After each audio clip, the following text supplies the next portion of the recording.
नमस्कार। निशुल्क ज्योतिष परामर्श केंद्र में आप सबका स्वागत है।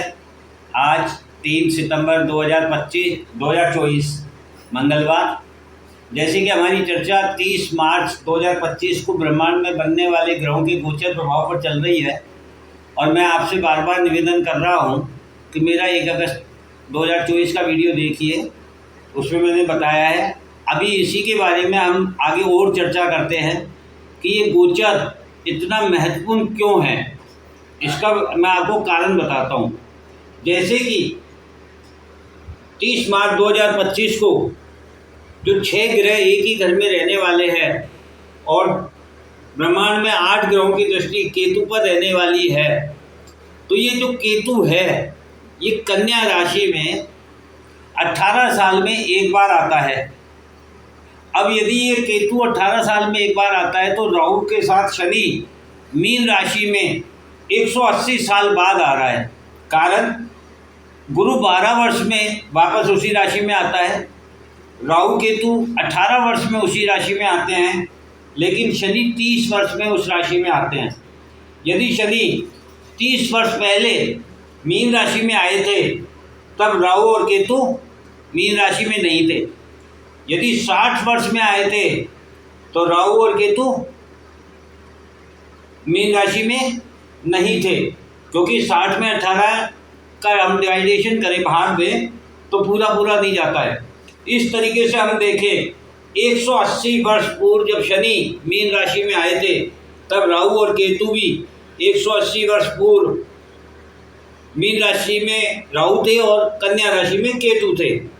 और गुरु, ये 4 ग्रह जो सबसे लंबी अवधि तक एक चक्कर लगाते हैं ब्रह्मांड का, उसमें 12 वर्ष यानी 180 वर्ष पहले गुरु भी अपनी वृष राशि में, जहां अभी 30 मार्च 2025 को आने वाले हैं, वहां थे।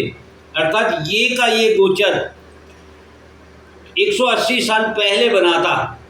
तो मैं आपसे बार बार ये कहना चाहता हूं कि ये गोचर इसलिए महत्वपूर्ण है कि 180 वर्ष पहले यदि हम जाकर के देखें, इतिहास को जानने की कोशिश करें, तो 180 वर्ष पहले क्रांतिकारी युग की स्थापना हुई थी, शुरुआत हुई थी। कब हुई थी? 1830 से 1848 तक क्रांतिकारी युग कहलाया था। अभी 2025 में ये गोचर बनेगा। 180 साल यदि इसमें से घटाएंगे तो ये 1845 वर्ष आता है। अर्थात इसी मध्य क्रांतिकारी युग कहलाया था। अब इस क्रांतिकारी युग में लोगों को आज़ादी चाहिए थी, फ्रीडम चाहिए थी, स्वतंत्रता चाहिए थी। आज हम कहते तो हैं कि हम स्वतंत्र हैं, हम आज़ाद हैं, लेकिन वास्तविकता ये है कि आज हमने अपनी पहचान खो दी है।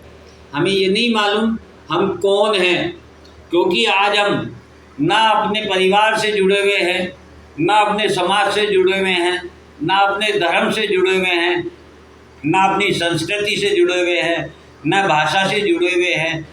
हम पर पाश्चात्य संस्कृति का बहुत ज़्यादा प्रभाव हो गया है और इसी कारण से हम आज़ाद होते हुए भी गुलामों की तरह ज़िंदगी जी रहे हैं। आज हम किसी भी कार्य को करने या कराने के लिए मानवता को खोकर अर्थ की तरफ प्रभावित हो रहे हैं। यह हमारी संस्कृति नहीं है, यह भारत की संस्कृति नहीं है। भारत की संस्कृति क्या है? भारत की संस्कृति है त्याग, समर्पण, प्रेम, प्यार, मर्यादा। ये भारत की संस्कृति है। तो हमें ये देखना होगा कि उस युग में जो योद्धा थे वह तो युद्ध करते थे, लेकिन बाकी जो आम जनता थी, जो योद्धा नहीं थे, जो युद्ध नहीं कर सकते थे, वो कैसे इस क्रांति में शामिल हो सकते हैं? तो उसका उन्होंने जो तरीका अपनाया था वो क्या था? भाषा। यदि किसी समूह की भाषा एक है, अर्थात वो एक ही समूह के हैं। संगीत से तात्पर्य वहाँ के उस समय के जो कहानी किस्से हुआ करते थे, जो जिस प्रकार से आज हमारे सारे संगीत जो गाँवों के थे, जिनसे वो लोग पहचाने जाते थे, वो सब कहीं खो गए हैं पाश्चात्य संगीत में।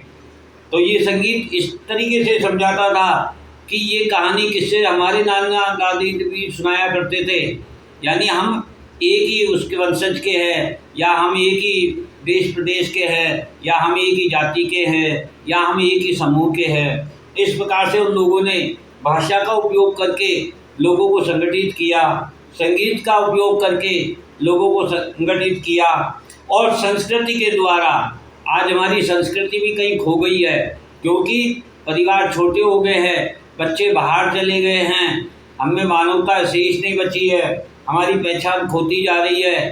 तो आज हम जो वार है, त्यौहार है, जो भी उत्सव है, वो जो हमारे परिवार में हमारे बुजुर्गों के द्वारा एक साथ इकट्ठे होकर के मनाया जाता था और हर्षोल्लास के साथ 2-2 दिन, 5-5 दिन, 7-7 दिन के उत्सव हुआ करते थे, वे अब चंद सेकंड्स के रह गए हैं, पैसों के रह गए हैं, अर्थ के रह गए हैं, अर्थात हमारी संस्कृति भी कहीं खो गई है। तो ये जो गोचर प्रभाव है, जो मैं बार बार कह रहा हूँ कि केतु ये बताना चाहता है कि आपको पहचानना होगा मैं कौन हूँ।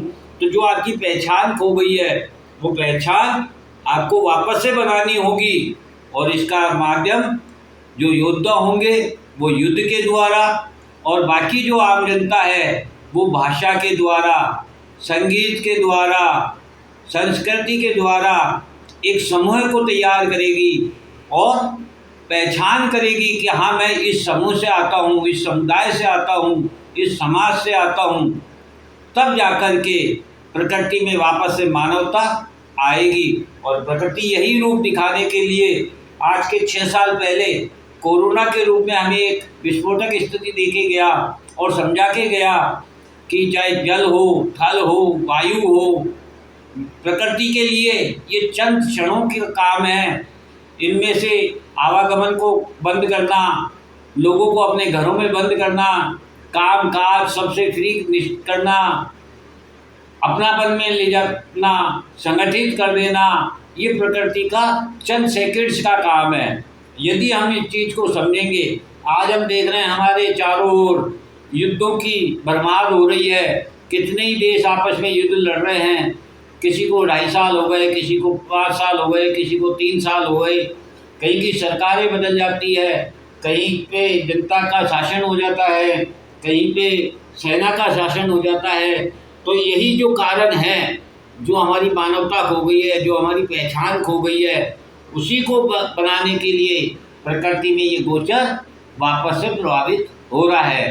तो इसलिए ये गोचर बहुत महत्वपूर्ण है, हमको ये समझना होगा और इसके अनुरूप अपने आप को अपनी पहचान बनाने के लिए अपने समूह से, अपने समुदाय से जुड़ना होगा। भाषा के द्वारा हम जुड़ सकते हैं, संगीत के द्वारा हम जुड़ सकते हैं, संस्कृति के द्वारा हम जुड़ सकते हैं। इस प्रकार से ये युग परिवर्तन का समय है। मैं आपसे बार बार निवेदन कर रहा हूँ, ये युग परिवर्तन बहुत बड़ा परिवर्तन है, हमारी सोच को बदल के रख देगा, हमारे विचारों को बदल के रख देगा, हमारे जीने के तरीकों को बदल देगा, और हमें वापस से उसी संस्कृति के साथ जुड़ना होगा जो हमारी पूर्वजों की थी, क्योंकि वो संस्कृति, वह संगीत, वह भाषा ही हमें आज़ादी दिला सकती है, हमें संगठित रख सकती है, हमें सर्वस्व बना सकती है, और वही हमारी पहचान बनती है। इसलिए अपनी पहचान को पहचानो, पहचान के साथ जुड़ो और अपने समुदाय के साथ जुड़ो और अपने जीवन को सफल करो। इस प्रकार से ये गोचर प्रभाव है। अब मैं कल आपको जो इसकी दृष्टि प्रभाव आ रहा है गोचर में, जो 8 ग्रह एक ही ग्रह को देख रहे हैं, केतु को, उसके बारे में विस्तार से बताऊंगा। जय हिंद, जय भारत।